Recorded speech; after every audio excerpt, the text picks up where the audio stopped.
Jumat. Ya. Mohon penjelasan soal sholat Jumatan bagi kaum wanita. Soalnya ada yang mengatakan bisa sendirian, sedangkan saya sering mendengar ceramah ustadz-ustadz yang lain harus ada khutbah dan sebagainya. Mohon penjelasannya karena menjadi ganjalan dalam sholat saya pada hari Jumat. Nah, kan muncul lagi pertanyaan ini, sholat Jumat. Ya, mohon ya, mari kita uraikan pelan-pelan. Kita uraikan pelan-pelan. Sehingga habis ini harapannya tidak ada lagi. Ya, tidak muncul lagi. Ini sebelum Ustadz almarhum berpulang, ini sudah dijelaskan. Namun ini muncul lagi, perlu kita jelaskan ulang. Penjelasan pelan-pelan. Ya, mohon jangan dipotong ya. Baik, sholat Jumat bagi orang yang berhalangan secara syar'i. Pertama, sudah sangat jelas kewajiban Jumat itu kepada siapa? Kepada hamba Allah yang beriman, baik laki maupun perempuan. Itu perintah Allah. Ya ayyuhalladzina amanu idza nudiya lis-sholati min yaumil jumu'ati, dan seterusnya. Artinya perintah sholat Jumat itu wajib bagi hamba Allah yang beriman. Nah, kemudian ada hadis Nabi yang mengatakan, yang bunyinya al-jumu'atu haqqun wajibun ala kulli muslimin fi jama'atin illa arba'atan abdun mamlukun au sobiyun au imra'atun au maridun. Ya. Al-jumu'atu haqqun wajibun, bahwasanya Jumat itu wajib bagi siapa? Ala kulli muslimin, bagi setiap muslim fi jama'atin, dalam jamaah, illa arba'atan, kecuali 4 golongan tadi. Yang pertama abdun mamlukun, hamba sahaya. Kemudian awim ro'atun, atau wanita.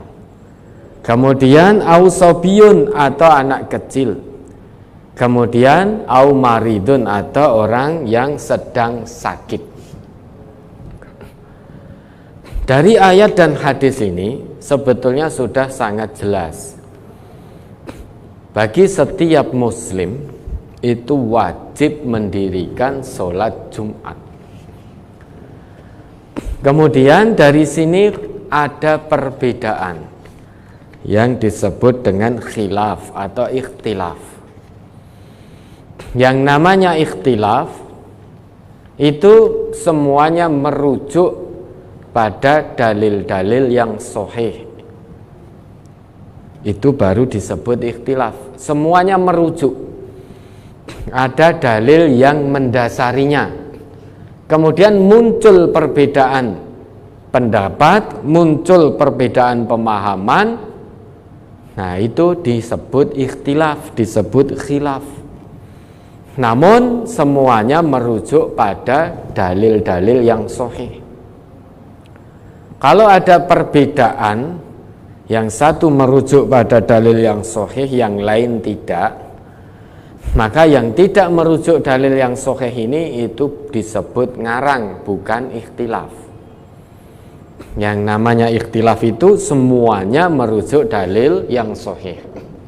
Lah, kemudian dalam menjelaskan ayat tentang kewajiban Jumat dan hadis tentang kewajiban Jumat tadi, muncul khilaf, muncul ikhtilaf, muncul perbedaan pemahaman. Sebetulnya kalau kita perhatikan, sebab perbedaan ini muncul karena yang satu menganggap bahwa sholat Jum'ah itu azimah, hukum asal, bukan sebagai pengganti sholat zuhur, dan yang satu menganggap bahwa sholat Jumat itu bukan azimah, bukan hukum asal, namun sholat Jumat itu sebagai pengganti sholat zuhur. Kemudian sebab kedua, hadis Nabi tadi, yang satu menyatakan wajib dikerjakan dengan berjamaah, artinya jamaahnya pun juga wajib. Maka kalau tidak bisa dikerjakan secara berjamaah karena ada uzur syar'i, maka kalau dia mengerjakan sendirian, dia tidak mengerjakan Jumat, tetapi mengerjakan 4 rakaat zuhur. Karena Jumat itu bukan azimah, namun hanya dia sebagai pengganti sholat zuhur, dan Jumat itu harus dikerjakan dengan berjamaah. Kalau sholat sendirian, maka dia tidak sholat 2 rakaat, tetapi 4 rakaat zuhur. Yang satu meyakini bahwa kewajiban Jumat 2 rakaat itu wajib dikerjakan 2 rakaat, baik dalam berjamaah maupun ketika sendirian. Mengapa? Karena Jumat ini sebagai azimah, sebagai hukum asal. Nah, sehingga dari sini kalau kita perhatikan ada 2 sebab munculnya perbedaan pemahaman ini. Dan perbedaan ini sampai kapanpun tidak bisa bertemu. Yang satu tetap bagi yang berhalangan Jumat berjamaah, dia harus zuhur 4 rakaat. Yang satu bagi yang berhalangan untuk mendirikan Jumat secara berjamaah, dia tetap sholat Jumat 2 rakaat meski dia sholat sendirian. Karena yang wajib, yang ditekankan dalam hadis Nabi tadi adalah Jumatnya. Adapun jamaahnya itu tidak wajib bagi yang 4 tadi. Hamba sahaya, anak kecil, perempuan, dan orang sakit. Lah, hal ini tidak bisa dipertemukan. Semuanya berdasarkan dalil, semuanya berdasarkan hujah. Ya. Al-Imam An-Nawawi dalam kitabnya Syarhul Muhadzab juz 4 halaman 415, ya, beliau menjelaskan, beliau menegaskan, dzakarna annal ma'zurina, telah kami sebutkan bahwasanya orang-orang yang diberikan rukhsah untuk tidak sholat Jumat tadi, kal abdi, seperti hamba sahaya, wal mar'ati, dan wanita, wal maridi, orang sakit, farduhum ad-zuhur, kewajibannya adalah mendirikan sholat zuhur. Kalau sholat zuhur berarti ya 4 rakaat, bukan 2. Ini penjelasan Imam An-Nawawi. Fa'in shallauha sohat, kalau orang-orang yang diberi rukhsah untuk tidak mendirikan Jumatan tadi termasuk wanita, kalau mereka sholat zuhur maka sohat, sholatnya telah sah. Wa in tarakud zuhra, kalau mereka tadi meninggalkan sholat zuhur, artinya tidak sholat 4 rakaat, wasallau al-jumu'ata, melainkan sholat 2 rakaat Jumat, ya, artinya juga dengan khutbah, maka ajza'athum bil ijma', maka cukup secara ijma' kesepakatan para ahlul ilmi, wanita yang sholat Jumat 2 rakaat tadi tidak sholat zuhur 4 rakaat, namun sholat 2 rakaat Jumat, sholatnya itu sudah cukup sesuai kesepakatan para ahlul ilmi. Kemudian Sayyid Qutb dalam tafsirnya Fi Dhilalil Quran juga menyebutkan, ya, Sayyid Qutb dalam tafsirnya Fi Dhilalil Quran itu juga menyebutkan bahwa sholatul jumu'ati, sholat Jumat itu hiya as-sholatul jami'ah, sholat yang didirikan secara berjamaah. La tasihhu illa jama'atan. Ya, karena sholat Jumat ini adalah sholat yang didirikan secara berjamaah, maka dia tidak sah kecuali dengan jamaah. Kalau sholat sendiri berarti tidak sah, karena sholat Jumat ini adalah sholat berjamaah. Yang namanya jamaah baru sah ketika didirikan secara berjamaah. Kalau sendiri tidak sah. Fahiyya sholatun usbu'iyah, sholat Jumat ini sholat pekanan, 1 pekan sekali, yaitu di hari Jumat. Ya, yatahattam ayyatajamma'an nas fihi, maka diwajibkan manusia itu berkumpul pada hari itu. Wayaltaku, dan saling bertemu. Wayastami'u ila khutbatin tudzakkiruhum billah, berkumpul, bertemu, dan mendengarkan khutbah yang mengingatkan mereka pada Allah. Maka artinya ini sholat harus didahului dengan khutbah. Itu penjelasan dari Sayyid Qutb. Namun demikian, ya, di dalam kitab Kashful Ghummah juz 1 halaman 129, Al-Imam Asy'arani mengatakan bahwa aku tidak mendapati riwayat dari Nabi yang sampai kepadaku bahwa orang-orang yang diberi rukhsah itu apakah sholat 4 rakaat duhur atau sholat 2 rakaat Jumat. Nah, kalau nanti ada yang menjumpai riwayat itu dari Nabi, maka letakkan keterangan itu dalam kitabku Kashful Ghummah ini. Itu penjelasan dari Al-Imam Asy'arani. Kemudian berdasarkan asar dari Abdullah ibnu Abbas,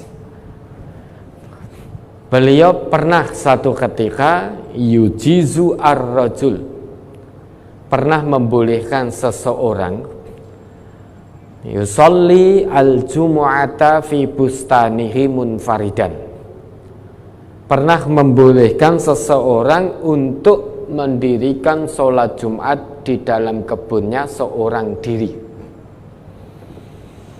Nah, dulu Ibnu Abbas pernah membolehkan. Ini juga tertulis di dalam kitab Kashful Ghummah. Ibnu Abbas pernah membolehkan seseorang sholat Jumat di dalam kebunnya sendirian. Tentu sholat Jumat ini di sini 2 rakaat, karena berdasarkan hadis Umar ibnul Khattab, beliau mengatakan bahwa sholatus safari rakaatani, sholat safar itu 2 rakaat. Wa sholatul adha rakaatani, sholat idul adha itu juga 2 rakaat. Wa sholatul fitri rakaatani, sholat idul fitri itu juga 2 rakaat. Wa sholatul jumu'ati rakaatani, dan sholat Jumat itu juga 2 rakaat.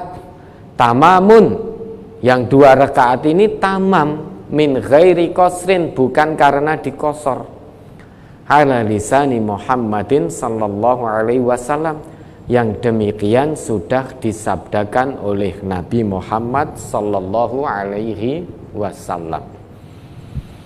Sehingga dari sini sholat Jumat itu ada yang meyakini bahwa sholat Jumat itu sholat mustaqillah, sholat yang berdiri sendiri, bukan sebagai pengganti sholat zuhur. Artinya sholat Jumat ini sebagai azimah, hukum asal. Mengapa? Karena ada argumen yang dibangun pula bahwa perintah sholat Jumat kepada Nabi itu terjadi ketika Nabi belum hijrah. Karena dulu sholat itu 2 rakaat. Furidat sholatul hadar was safar rakaataini. Diwajibkan sholat hadar, artinya sholat di daerah sendiri, di tempat mukim, dan sholat safar itu 2 rakaat. Falamma qadima al-Madinata, namun setelah Nabi hijrah ke Madinah, yang 2 rakaat tadi ditambah 2 rakaat, artinya zuhur, asar, isya itu ditambah 2 rakaat. Wa turikat sholatul fajri litulil qiraah, sholat fajar tetap 2 rakaat karena panjangnya bacaan, dan sholat maghrib tetap 3 rakaat karena witrun nahar, sebagai witir siang. Maka yang awalnya zuhur ketika sebelum hijrah itu 2 rakaat, setelah Nabi hijrah itu ditambah 2 rakaat menjadi 4 rakaat. Artinya perintah sholat Jumat yang 2 rakaat tadi terjadi lebih dulu daripada perintah sholat zuhur yang 4 rakaat. Karena perintah 2 rakaat Jumat itu terjadi sejak ketika Nabi belum hijrah. Namun Nabi belum bisa mengerjakannya karena gangguan orang-orang kafir pada waktu itu. Sehingga sholat Jumat pertama kali didirikan di Madinah. Imamnya pun yang pertama kali bukan Nabi, tapi Sa'ad bin Dzirarah. Ya, dari sini kemudian ada yang memahami bahwa sholat Jumat itu azimah, hukum asal, dia sah dikerjakan secara berjamaah ataupun sah 2 rakaat dikerjakan secara sendirian kalau dia memang terhalang untuk mendatangi Jumat. Lah, kemudian ada lagi dulu di waktu hari Jumat, Abdullah ibnu Abbas pernah memerintahkan muadzinnya hari Jumat, dan pada saat itu hujan lebat. Ibnu Abbas pernah memerintahkan muadzinnya, idza qulta asyhadu anna Muhammadar Rasulullah, jika kamu telah selesai mengucap atau menyeru asyhadu anna Muhammadar Rasulullah, fala taqul hayya 'alas shalah, jangan kamu katakan hayya 'alas shalah, tetapi faqul shallu fi buyutikum, tapi sholatlah di rumah kalian masing-masing. Faka'anna nas istangkaru dzalika, ya, seolah-olah dengan perintah Ibnu Abbas kepada muadzinnya itu seolah-olah manusia mengingkari perkara itu. Maka Ibnu Abbas mengatakan, ata'jabuna min dza, apakah kalian heran terhadap perkara ini? Wa qad fa'ala dzalika, atau faqad fa'ala hadza man huwa khairun minni, yakni an-nabi sallallahu alaihi wasallam. Kenapa kalian heran? Padahal orang yang lebih baik dariku itu dulu pernah melakukan perkara ini, ya, pernah melakukan perkara ini. Wa inni karihtu an uharrijakum fatamshuna fid-dini wad-dahat. Maka aku lakukan ini, perintahkan kepada muadzinku untuk menyeru shollu fi buyutikum, karena kalau aku perintahkan pada muadzinku untuk menyeru hayya 'alas shalah, itu berarti aku menyulitkan kalian, sehingga kalian harus berjalan di atas lumpur yang becek. Maka aku perintahkan pada muadzinku shollu fi buyutikum, salatlah kalian di rumah kalian masing-masing. Wa fi riwayah li Muslim, dan dalam riwayat lain Ibnu Abbas memerintahkan muadzinnya itu terjadi fi yaumil jumu'ati fi yaumin matir, pada hari Jumat dan di tengah hujan yang lebat.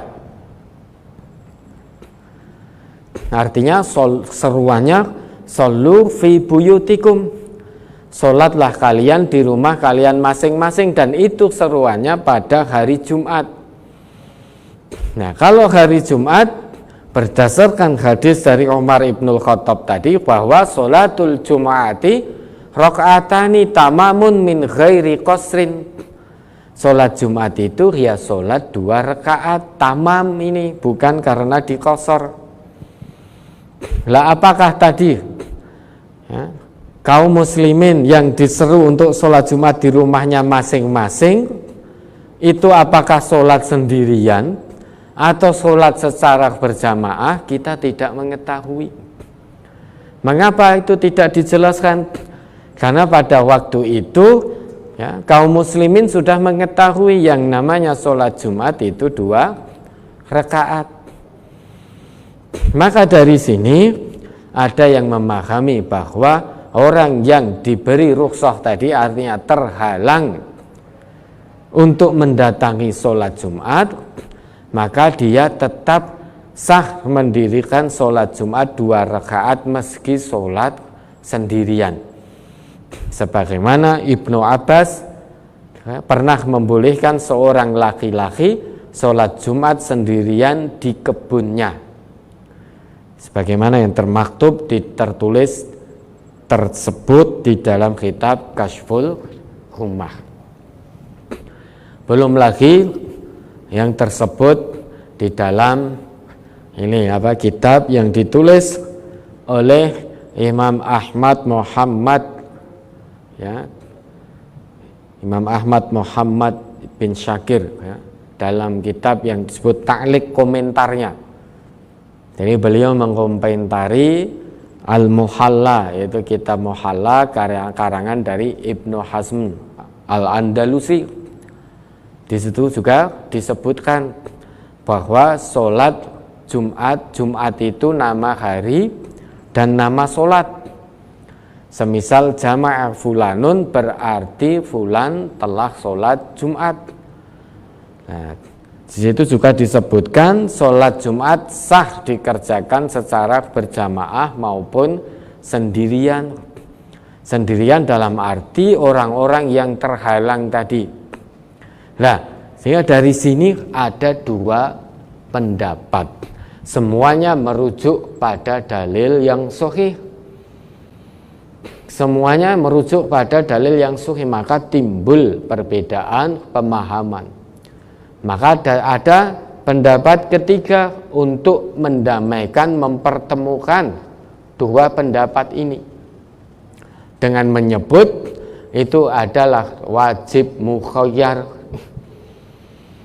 bahwa kewajiban Jumat itu adalah perkara wajib yang tidak bisa ditinggalkan, harus dilakukan. Maka itu mukhayyar, pilihan. Yang memahami bahwa yang terhalang sholat Jumat namun meyakini bahwa Jumat ini sebagai pengganti zuhur, maka sholat zuhur 4 rakaat karena sholatnya sendirian. Nah, itu silahkan. Namun yang memahami bahwa sholat Jumat itu azimah, hukum asal, dan sholat mustaqillah, sholat yang berdiri sendiri, bukan pengganti sholat zuhur berdasarkan dalil-dalil dan argumentasi tadi, maka silahkan kerjakan 2 rakaat meski sendirian. Nah, ini namanya wajib mukhayyar, kewajiban pilihan. Yang memahami diganti dengan 4 rakaat zuhur karena kembali ke hukum asal, karena hukum asalnya adalah zuhur, sedang zuhur itu 4 rakaat, maka silahkan. Yang meyakini Jumat itu azimah, sholat mustaqillah, Jumat sebagai hukum asal dan berdiri sendiri, di mana berdasarkan hadis Umar ibnul Khattab, sholat Jumat itu ya 2 rakaat bukan 4, karena ini azimah, bukan sebagai pengganti zuhur, maka sholat 2 rakaat. Nah kalau sudah begini bagaimana? Pendapat ini tidak bisa bertemu, maka saling menghormati, saling menghargai. Yang salah siapa? Yang salah sing ora sholat. Ya, lana a'maluna walakum a'malukum. Dan nanti bagaimana? Nah, kalau di MTA ini, yang ngaji di MTA simpatisannya, maka kita condong ke pendapat yang mengatakan bahwa sholat Jumat itu azimah, hukum asal ya 2 rakaat, bukan sebagai pengganti zuhur. Maka kami condong kepada sholat Jumat 2 rakaat itu azimah, hukum asal, bukan sebagai pengganti sholat zuhur. Bukan berarti kami menyalahkan yang zuhur 4 rakaat, bukan. Kami tidak punya kompetensi untuk itu. Kami memilih condong kepada yang azimah, mustaqillah. Ya, insyaallah sudah jelas tadi ya, mudah-mudahan bisa dipahami. Ada lagi? Sampai saat ini saya masih sering menangis kalau mengingat dulu saya pernah tidak sholat dan tidak puasa, padahal waktu itu saya juga tahu hukumnya. Bagaimana seharusnya yang harus saya lakukan Ustadz agar Allah mengampuni dosa karena kekerasan hati saya di masa lalu? Ya, nanti dilihat lagi ya, tadi sudah dijelaskan tata cara bertobat ya, di Az-Zumar 53 sampai 56. 56 itu jangan sampai nanti kita menunda-nunda tobat, pada akhirnya kita menyesal, antakula nafsun ya hasrata ala ma farrattu fi jambillah wa in kuntu laminas sakhirin. Jangan sampai nanti kita menyesal karena menunda-nunda tobat. Ya, nanti ketika kita berjumpa dengan Allah, kita mengatakan alangkah besar ya hasrata ala ma farrattu fi jambillah. Alangkah besar penyesalanku karena kelalaianku terhadap kewajibanku kepada Allah, wa in kuntu laminas sakhirin, dan alangkah besar penyesalanku karena dulu aku termasuk orang yang mengolok-ngolok agama Allah. Ya. Kalau tadi kita meninggalkan sholat padahal kita ngaku sebagai Islam, secara tidak langsung maupun langsung kita telah mengolok-ngolok agama Allah. Karena kewajiban kita sebagai muslim dirikan sholat. Sholat bukan hanya formalitas, tetapi sholat yang bisa mencegah diri ini dari perbuatan keji dan mungkar. Kalau kita sholat namun juga terus maksiat, nah ini termasuk mengolok-ngolok agama Allah, disadari atau tidak. Orangnya sholat, ngaku Islam, tapi kok korupsi. Nah ini mengolok-ngolok agama Allah. Orangnya ngaku Islam, ngaku beriman kepada Allah, tetapi beramal soleh, tujuannya bukan lillah, namun linnas, lisyuhrah, untuk pujian manusia, untuk ketenaran, lisyuhrah dunyawiyah, untuk ketenaran duniawi. Itu juga termasuk mengolok-olok agama Allah. Padahal perintah Allah, qul inna sholati wa nusuki wa mahyaya wa mamati lillahi rabbil alamin. Tata cara beribadah kita harus ikhlas, mukhlis. Fad'ullaha mukhlisina lahuddin.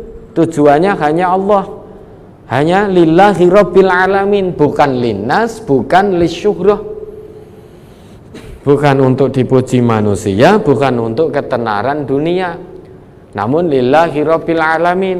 Salat kita, ibadah nusuk kita, aktivitas hidup kita, apapun, selama aktivitas hidup kita positif, bahkan mati kita, itu lillahi rabbil alamin. Itu penghambaan diri kepada Allah. Pertama harus ikhlas. Kalau tidak ikhlas, tidak akan diterima oleh Allah, sekalipun kita berbuat baik. Namun untuk tujuan selain Allah, ya tidak akan mendapatkan pahala dari Allah. Kemudian tata cara beribadah yang kedua, amal kita agar diterima oleh Allah, yaitu ittiba'u Rasulillah, mengikuti Rasulullah, mengikuti apa yang sudah dicontohkan oleh Rasulullah, yang memerintahkan ini Allah. Qul in kuntum tuhibbunallah fattabi'uni yuhibbukumullah wa yaghfir lakum dzunubakum. Nah, kalau kamu ngaku cinta, ingin mendapatkan kecintaan Allah, ada syaratnya. Apa syaratnya? Sudah, tidak perlu pikir panjang. Fattabi'uni, ikuti aku. Siapa? Yaitu Nabi. Nah, kalau kita terus ittiba'u Rasulillah, mengikuti Nabi terus, maka hasilnya yuhibbukumullah, kamu akan dicintai oleh Allah. Dicintai berarti amalnya diterima oleh Allah. Kalau amalnya diterima oleh Allah, berarti diberikan pahala baik oleh Allah. Nah, salah satu bentuk balasan baik adalah diampuni dosa-dosa kita. Nah, maka bertobat, berhenti total, serahkan jiwa dan raga sepenuhnya kepada Allah. Jangan sampai nanti menyesal pada hari perjumpaan kita dengan Allah. Di hadapan Allah kita berdiri seorang diri dengan tubuh gemetar. Tidak ada lagi hubungan persaudaraan, tidak ada lagi hubungan kekerabatan, tidak ada lagi hubungan handai tolan.